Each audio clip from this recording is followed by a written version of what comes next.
Health systems are often built on the people who make the appointments. We're trying to find the people who don't do that, because often they're the ones that are struggling the most. It'd have been forgotten if it worked for Ruth, basically. Yeah, it would.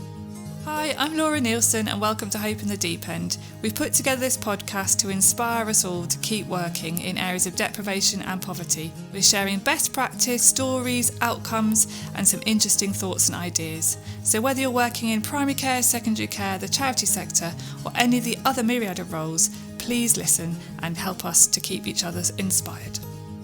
Welcome to Hope in the Deep End podcast this week. I'm really excited because this week we're talking to some patients who have experienced the focus care and we are going to hear their stories. So it's great to be with you guys today. This is the first time we've met and I'm super excited to have you here because this podcast aims to show people how things can be different and how we can change lives and change our lives and how we can live well. So do you want to introduce yourselves? So say your names and do you want to say your favourite pizza topping? I'm Jilly, and I don't really have a favourite pizza topping. Rubbish. Yeah, I know. I'm Dorian. I like pineapple and ham. Oh, my Ben would love you. Pineapple doesn't belong on pizza. It does. Well, we went to like one of those posh Italians for Grandma's birthday at the weekend and they didn't do pineapple on pizza. Oh. And he was not happy. And we've also got Ruth here. So do you want to introduce yourself, Ruth? I'm Ruth from Focus Care, based in Oldham. Okay, so who wants to start the story? How did you first meet Ruth? Well, we first met Ruth, our first seeing of her in a human form. It was when my granddad passed away. Okay. And Ruth visited my home. Yeah. We talked for a while. And that's when I think you think to yourself, well, she was brilliant. She actually brought a parcel with her. Yeah, she did, yeah. She brought some flowers and chocolates and, and, well, it just seemed nice, just what you needed at that time. And you feel, well, we felt then, even years after it can go, she's always there. It's always in the back of your mind how good she was that first time we met. Do you know what I mean? Yeah. It's kind of people do that to you, don't We they? opened the door and they do. there were a lady stood there with a big smile on her face and they were like, wow, like you said, when you're feeling down and low, Yeah. that's, just what you need. We'd never met Ruth before then. No. And we didn't actually knew what she did at that time until we'd met her and sat down. Until we have known her for a long time. So what was going on in your life at that time? What was good and what was difficult? And well, just at that time, I think we were looking after my mum and my dad passed away, and it was just like that for months and months. Just kind of waiting and then you still have to go to work and you still got to see to your families, so it was quite a bad time. So tell them a little bit about our beloved Norman. Oh, so Ruth's talking about my mum's brother, my uncle Norman. If he were here, he'd say quite a few rude words, as Ruth knows. Ruth went above and beyond for Norman. He had a bit of a drink problem, and he had lost his job, lost his wife, had no benefits, was very unwell, chronically ill, living in his privately owned upstairs flat, awful concrete stairs going up to it. So that's how I came. Because it always worked and everything. We didn't know nothing about benefits or help, and obviously Ruth sorted it all. Even on a Sunday evening, I believe I remember going round and she said, Ruth's been today. I said, it's Sunday.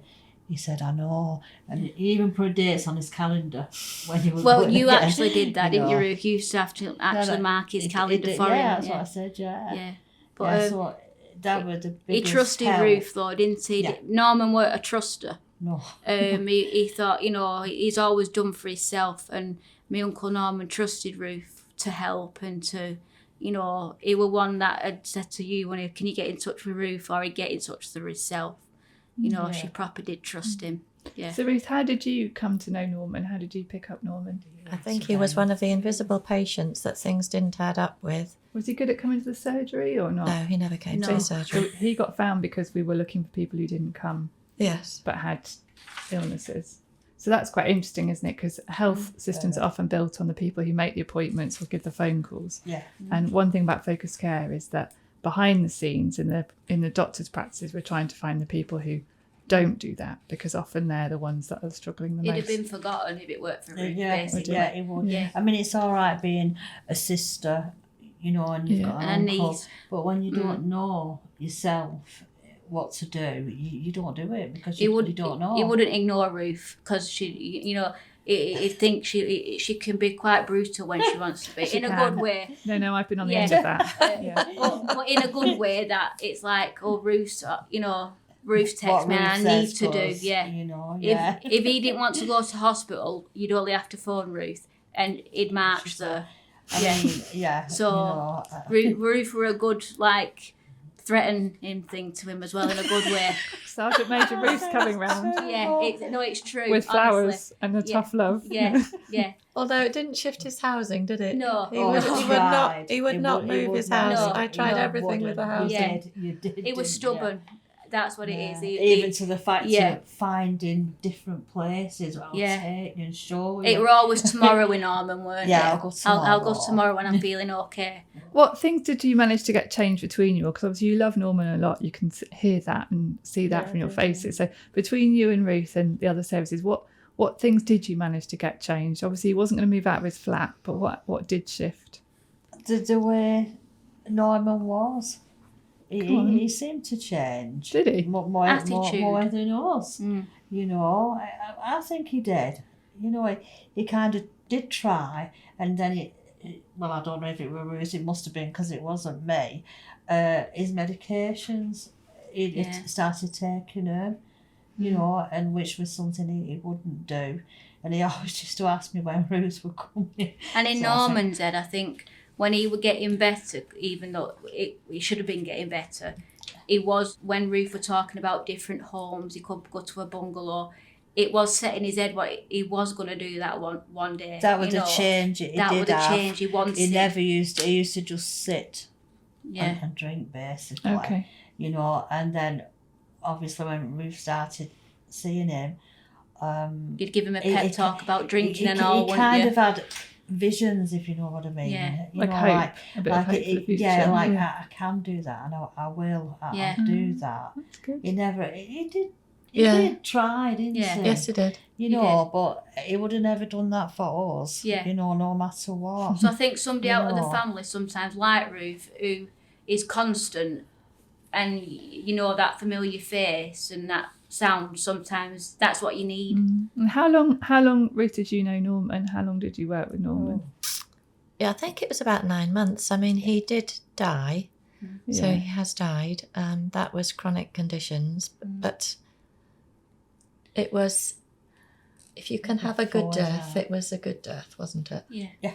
Yeah. Yeah, it If you was. can have a good death. Yeah. It was sudden. It were. Mm. Yeah. Well, it was expected, Yeah. wasn't it? You know, but yeah, at the end it was. But them 9 months, we couldn't have done that without Ruth. Okay. But then Yeah. again, I mean, if it had got to that point where I can't do this, I know it would have been safe to get in touch with Ruth if it were for advice or what can we do, you know, because it's nice to think you've got like a lifeline. Do you know what I mean? You wouldn't know where There's to somebody turn to. People don't know. It's Mm. sad, It's really. it's really hard. befuddling, isn't it? The Yeah, systems. So yeah. so you managed to get before Norman passed away, you managed to sort out the benefits. What else did you manage to do? Ruth? The occupational therapist, because his flat was Yes. not really very suitable at all. Ruth's eyebrows are like going up to her. Yeah. Doreen and Julian were brilliant at cleaning. I used to come some days and they were cleaning. God, yeah.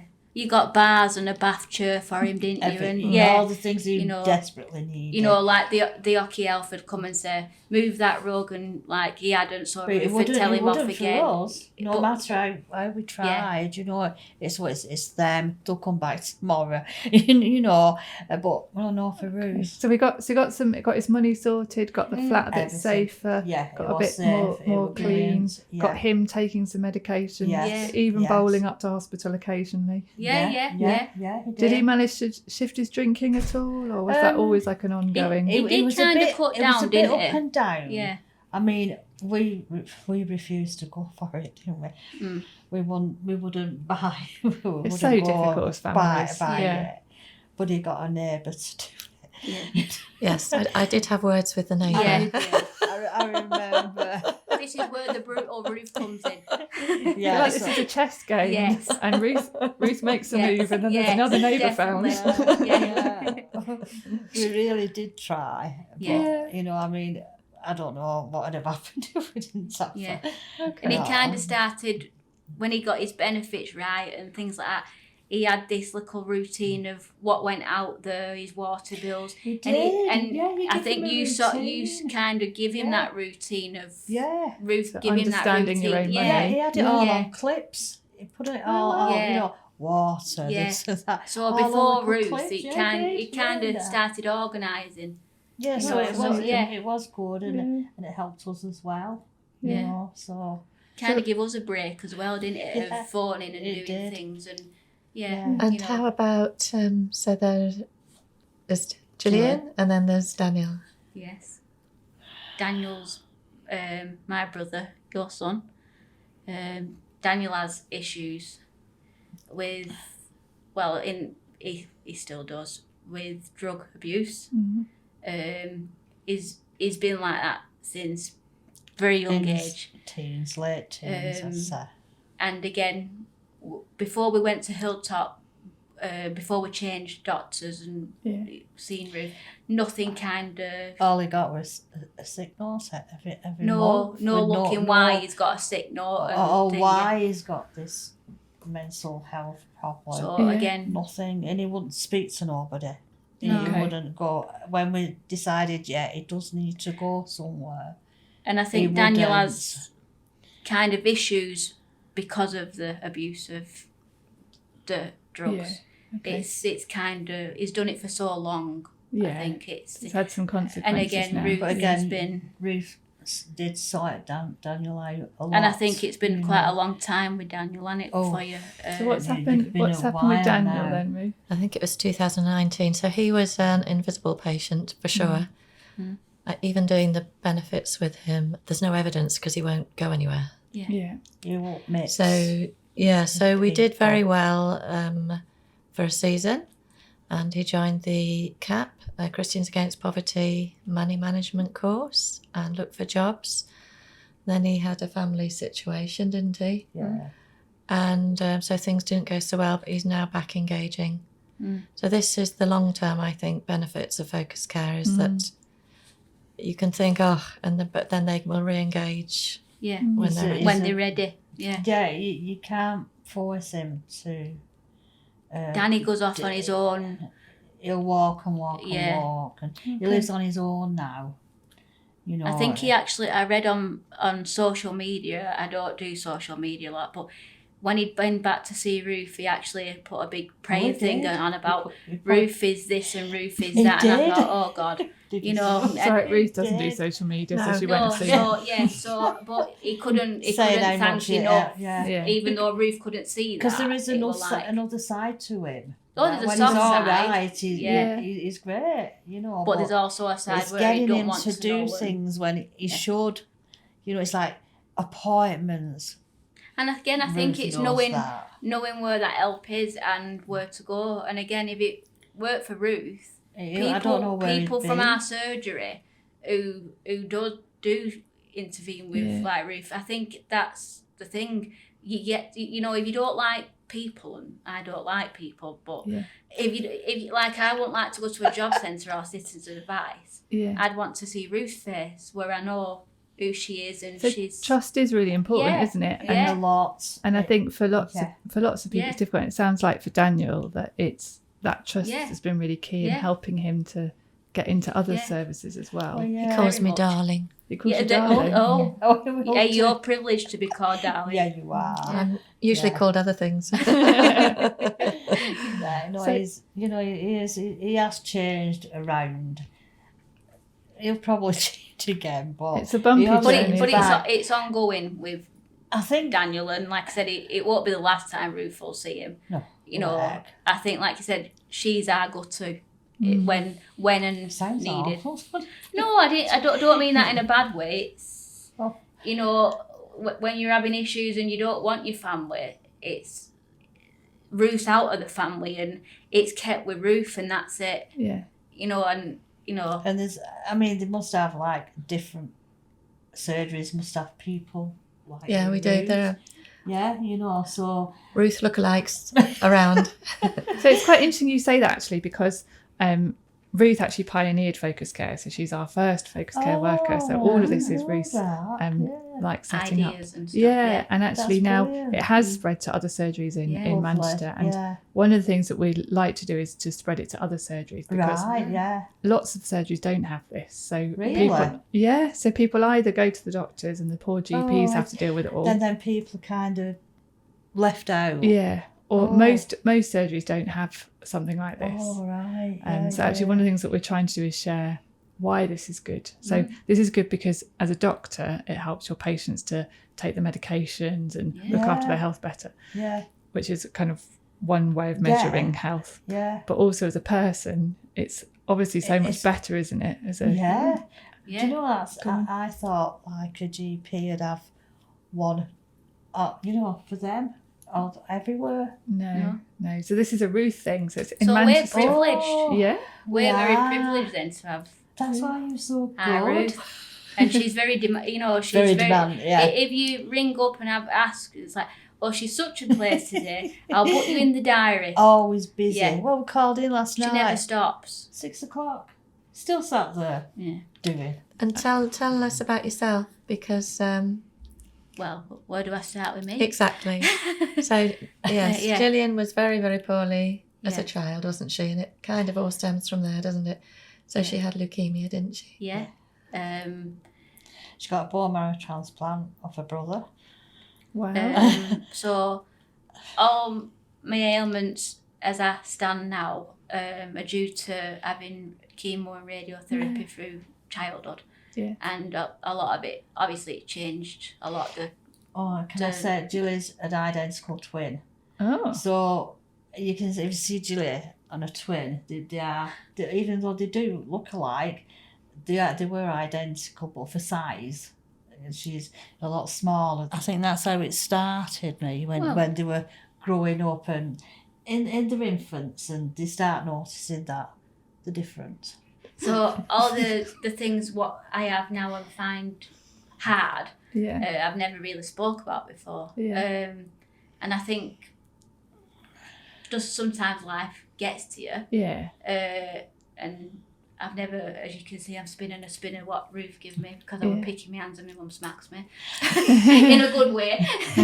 And I just think I'd had a bit of a breakdown and I'd had a lot of time off work, and somebody says to me, oh, you should be getting this and getting that, and I'm like, oh no. So mum's a word, and like I'll ring Ruth to see what we can do.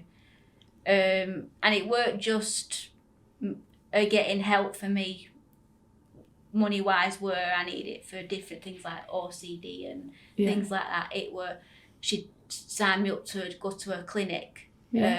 What I didn't want to speak to a doctor about because I were a bit embarrassed, because you get to know your doctors too. And I feel comfortable with Ruth, so I told Ruth, and within a week I got a letter through post, and I've had complaints with different tablets, and again she's messaging doctors and getting everything sorted. The doctors, She's the to help, and she's got time for you. Yeah, but like you say about money, I mean, Julie had 3 jobs, which she's always worked from leaving school, but she's always worried that well, if I give this up, I haven't got enough money. It's not just You know, that. I think it's but- I'm scared of what's to come. Yeah. Like with me illnesses and stuff, and Ruth, since I've seen Ruth, she's always made it. She kind of talks to you and kind of talks through things and says, "Don't worry about that. We'll see to this," and it makes me feel better. Her mental health Yeah. has well improved. Yeah. Because she's going to the right people. You know, I where mean, I'm she's been seeing sent to. seeing Healthy Minds at the minute, and again, Ruth. It's just little Just things there. that sometimes you don't want to talk about. She's there for, And and she sets you on financially- that right path. Yeah, financially, again, Ruth, you did it all with her, didn't you? She came up to see you, and she does get a payment now, so she does still go to work. But what she gets for that payment is just like her other jobs, what she's give up. So Again, it's not for the. It's not about about money. that. It's about getting the right help. Well, it's about having a life where you can thrive, isn't it? So, Yeah. so Gillian, it sounds like as a family you graft and there's a lot going on. Yeah. And Gillian, There always is. It sounds like you've done everything you can, and you've got a set of circumstances that is a bit of a duff deal. Yeah. And so actually making sure that you can access the stuff that's going to help you have a great life is good, isn't it? Or make it a little bit better and comfortable. Yeah. And that's exactly what. Yeah. And navigating all that intersection of kind of social stuff and clinical stuff, and how does the NHS link with social stuff, and how does your mental health link with your thought patterns about work, and all that is really interesting, isn't it? But the services are all separate, aren't they? So often they don't talk together. Yeah. So I think one of the things that's amazing about people like Ruth and the focus care team is they make those connections, don't they? Like what you were just saying about connections, then I had a particular phone call, and it were an uncomfortable phone call. So Ruth again come up to surgery, right? So we put it on loudspeaker when she actually found which phone we were ringing to, and the upsetting questions for me, which Ruth knew about, Ruth kind of could help navigate those answers. Our little brutal Ruth come in and said, I think that's, That's she enough stepped in where she knew that I couldn't do. Yeah. And that's what I think, she's brilliant. That's really good. And what you can't see actually is that Gillian is a very pretty young lady and she comes across well. So that's kind of, you don't realise, if you look at her EMIS record of her health, it's just one thing after another. She's only just been cleared of skin cancer, haven't you? So it's thyroid, just one thing after another. Clear. It just doesn't seem to be. It leaves you with all these problems when you've had, it does. For our family, it just doesn't seem to have a break. osteoporosis, And like I said, diabetes. she's just fantastic. She's just. I think honestly, you're all fantastic. Everybody needs a Ruth. But the thing is, and I know speaking as a mum, you kind of we're together all the time, really, aren't we? And it's great for me as well, because I've never been able to ask anybody anything really. You can go to your GP and you can talk to them, and they're nice, but it's not the same as being like helped, and like Ruth will explain. As a doctor, you're quite time limited, and also you've been trained in a certain way actually, so you're there to do that job. Well, and this is a different job, and they work really well together, don't they? They're complementary. Yeah, I mean, without a GP, you wouldn't be here. She had a 55% of her liver took away as well, with a tumour. If it had been for a GP and things like that, we would have never known, and we don't know what would have happened. If it were about talking about focus and stuff, I wouldn't have been here today, because I don't do people. And like I said, other than knowing who you are, I'm not a people fan. You don't mix, do you? No. But if she has a friend... What do you like, Julie? What do you like? Are you like an animal person? Or? Dog. I love me Bertie, my dog. dog. Yeah. Bertie. Yeah, he's Bertie Bassett. Bertie Bassett. Yeah, he's a staffy. But like I said, Ruth But makes if you have a things. friend, they are a friend, Friend for life. aren't they? They I've don't... only got one best friend, and that's Yeah. But we have the six of them, so they've never really needed to find a friend because there's always been them at You home. had 6 kids. Yeah, don't say it like that. Crikey. How do you? Crikey, I look frazzled with my 3. Look at you, looking all glowing. Wow. So just before we finish, is there anything you wanted to say finally? We get that you're in the Ruth fan club. You don't need to do can't that help again. it. Sorry, Brutal we- Ruth you or nice can't. Ruth. Everybody No. needs a Ruth. Everyone needs a They Ruth. do. Everyone needs a Definitely. focus I care think worker. Yes. Every surgery Yeah. should have one. She's not feared of Seriously. speaking up and I think that's And the getting thing. it It's done. all honesty. Yeah. You know, You are can be very, yourself very in front of honest, her, aren't you? as You well. know, you can be yourself. Yeah. You can have a cry if you want. You know, you can have a good laugh if you like. You know, Yeah. and you do. I think that's a lot of it is feeling comfortable. Mm. You know, and I think it's very sad that not every GP Yeah. has one. Well, is that? Yeah, it's true, and it's also sad for the GPs actually because the pressure It on them is. is huge if you don't have To this kind of take help. a lot Yeah. off a GP. So it's been Wow. lovely to meet you guys. Thank you so much for coming in. Genuinely a real privilege to meet you, and I'm thank so you. glad to hear about Norman and also about your wonderful family. And I hope things carry on getting better and going in the right direction. will. But one day at a time. Yeah, definitely. One day at a time. Yes.